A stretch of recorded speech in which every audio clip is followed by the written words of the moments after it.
In October 2024, Tesla brought us all one step closer to the cyberpunk universe of Blade Runner with their We Robot event, a tech giant creating machines that blur the line between human and robot. More human than human. That was the promise of the fictional Tyrell Corporation, a company that built artificial people, replicants, to exist alongside the rest of us, blurring the line between machine and man. They weren't just laborers, they were companions, caregivers, builders, performers, whatever their owners needed them to be. Not quite human, but close enough to make the distinction uncomfortable. Now, Tesla is building its own replicants, not in fiction, but in factories. Optimus is real, and it is being prepared for deployment inside Tesla's own production lines, where it will soon begin moving materials and performing monotonous, repetitive tasks. But unlike traditional industrial robots, Optimus is not built for a single purpose. It is built to learn. And that learning process is already happening, not just with Optimus, but across Tesla's entire AI platform. The company's real-world AI is advancing exponentially, and the clearest proof of that is in full self-driving. For years, skeptics dismissed FSD as a fantasy. But now Tesla's autonomous fleet is driving billions of miles, improving with every journey. Every time an FSD-enabled Tesla encounters an unexpected situation, road construction, a sudden detour, an aggressive driver, it doesn't just adjust, it learns, and that knowledge is shared across the fleet, making every other Tesla vehicle smarter overnight. The system is advancing so rapidly that at Tesla's 2024 earnings call, Musk made an announcement. Tesla will launch fully unsupervised robotaxis in the city of Austin by June this year. No human in the driver's seat, no test mode, just autonomous vehicles operating in the real world. During that earnings call, Musk brought up a classic fable he's mentioned before. I know people have said Elon is the boy who cried wolf several times, but I'm telling you, there's a damn wolf this time, and you can drive it. In fact, it can drive you. And the same AI system that allows Tesla's cars to drive themselves will soon power Optimus. If your last experience with FSD was a year or two ago, Musk said, that's like meeting someone when they're a toddler and thinking they're going to be a toddler forever. Now, Optimus is still young, but it won't stay that way for long. Optimus isn't just another industrial robot, it is the first machine designed to replace human labor on a massive scale. During Tesla's latest earnings call, Musk laid out his most aggressive timeline yet. In 2025, 10,000 units will be deployed inside Tesla's own factories. By 2026, Optimus will be sold to outside companies, and starting sometime in 2027, Musk plans to ramp up mass production with the goal to eventually build millions and even billions of humanoid robots. As Musk explained, it doesn't take very many years before we're making 100 million of these things a year. If Tesla succeeds, this won't be just another step in automation, it will be a fundamental change in our own reality. What happens when a machine can do everything a human can do, but better, faster, and without pay? This is where some long-standing pillars of society begin to break down. Musk himself has hinted at the economic implications. At 1 million units per year, the cost to manufacture an Optimus is expected to drop below $20,000, but cost and price aren't the same thing.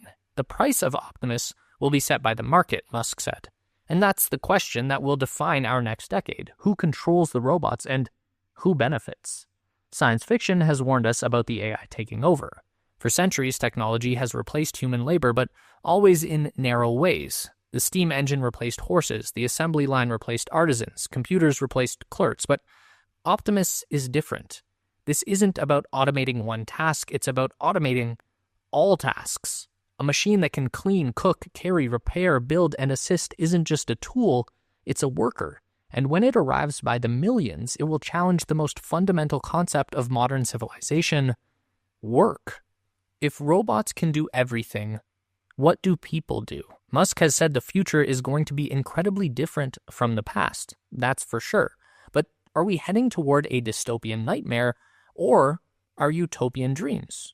That moment has not arrived yet. Humanity still holds the wheel for now, but if Tesla's plan succeeds, it will no longer be our decision to make, and that change might be coming sooner than anyone expects. To understand just how we got to this moment, we have to look back at the origins of Optimus, at Tesla's obsession with AI and robotics, and at the long road that led us to the age of humanoid machines. Tesla isn't just a car company.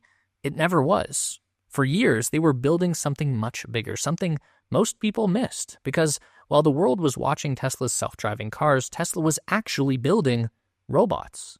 It began with a car, not just any car, but a car that could see. In 2014, Tesla rolled out Autopilot 1. It could keep you in your lane, adjust speed, and avoid collisions. It was futuristic, impressive, and dumb. Autopilot 1.0 didn't understand why it was doing anything. It just followed orders. But Tesla needed real intelligence. In 2016, they launched Autopilot 2.0. More cameras, more data, but it still wasn't learning. So in 2019, Tesla built its own AI chip, a neural processor designed to process real-world data in real time.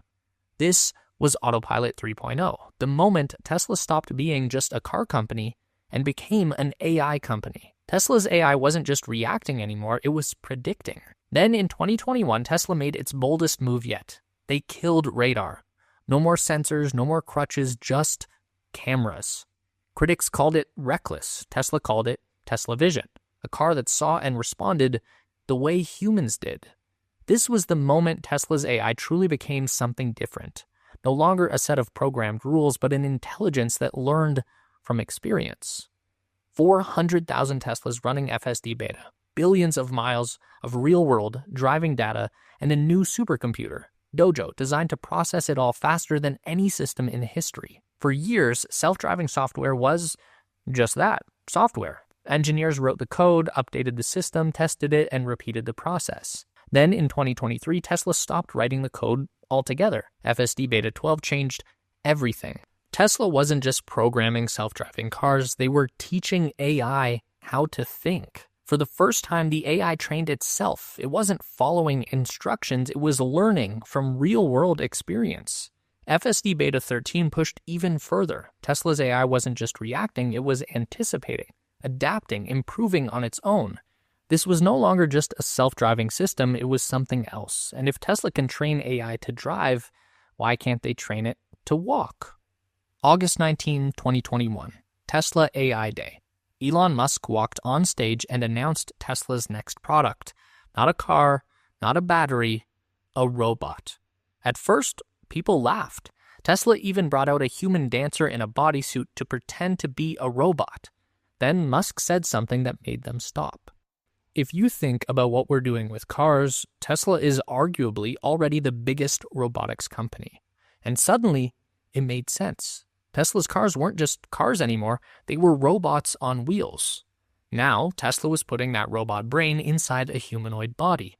At first, Optimus was just an idea, but then in late 2022, Tesla's first real prototype stood up and moved. By early 2023, it was walking. By mid-year, it could grip objects, balance, and sort materials. Then, in December 2023, Tesla unveiled Optimus Gen 2. Lighter, faster, more human-like, it could pick up an egg without breaking it. Then, in 2024, Optimus started working in Tesla's factories, loading parts, carrying materials, all while learning and observing throughout the process. Tesla didn't set out to build humanoid robots, but they built an AI that could see. Then they taught it to understand, then to drive, then to train itself, and now it can move like a human. And now that AI can walk, build, and think, what happens next? For centuries, work wasn't just what people did, it was who we were. Farmers, builders, shopkeepers, drivers, the kind of work changed, but the rules stayed the same.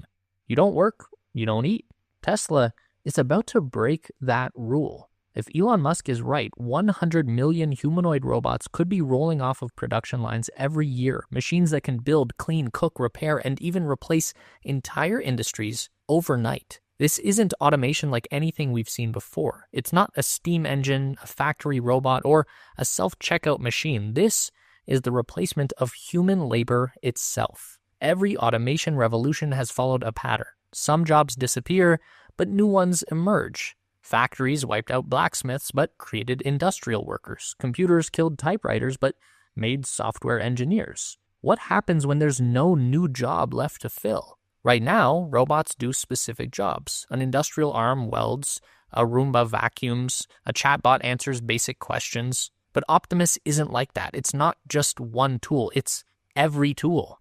Musk claims Optimus will cost less than $20,000 to produce. A single robot at that price could replace a human worker permanently for less than a year's salary. And when businesses realize this, why hire people at all? At first, it'll be predictable. Warehouses, factories, logistics, but then the floodgates open. Retail clerks, gone. Hotel staff, automated. Construction crews, smaller, faster, cheaper. And then nurses, assistants, drivers, mechanics. The cost of human labor collapses, but so does everything built around it. If work disappears, what happens next? Enter universal basic income. Here's the idea. If robots take the jobs, people still need money, so they get a monthly stipend provided for them, no strings attached. It's actually not some radical fringe concept either. In 1970, Richard Nixon almost passed a version of it in Congress. In 2019, Andrew Yang ran for president on it. Jack Dorsey, Mark Zuckerberg, even Jeff Bezos have hinted that automation may force UBI into reality. Because if there are no jobs left to earn wages, the entire system breaks down. Mortgages, health insurance, retirement savings, everything collapses when work is no longer a path to survival. The alternative, mass homelessness, deepening economic divides, and a labor force with nothing left to offer but desperation. So, how do we get to a place where everyone is provided a basic income to meet their daily needs? And what happens to society without the human drive to survive? Who pays for it? The government? Corporations? Does a Tesla-optimized economy mean that its growing fortunes are taxed at a high rate enough to support the rest of the nation? And if corporations don't want to share, what happens when people with nothing left to lose start demanding it? The real question isn't whether robots will replace human labor. That's inevitable. The real question is, who controls them? Because someone will own the robots, and that means someone will own the workforce. In one future, robots will serve everyone. They provide abundance, food, shelter, medical care, all without the need for traditional jobs. In another future, robots belong to the few. They work, generate wealth, and concentrate power in a handful of corporations that control the entire labor force. A world where the rich own the means of production and the rest of society owns nothing. In today's economy, the wealthy own capital and the poor sell their time. In a world where machines do all the work, what happens to the people with nothing left to sell? Science fiction imagined robots rising up against their creators, but what if they don't need to? What if they simply replace us quietly, efficiently, and completely?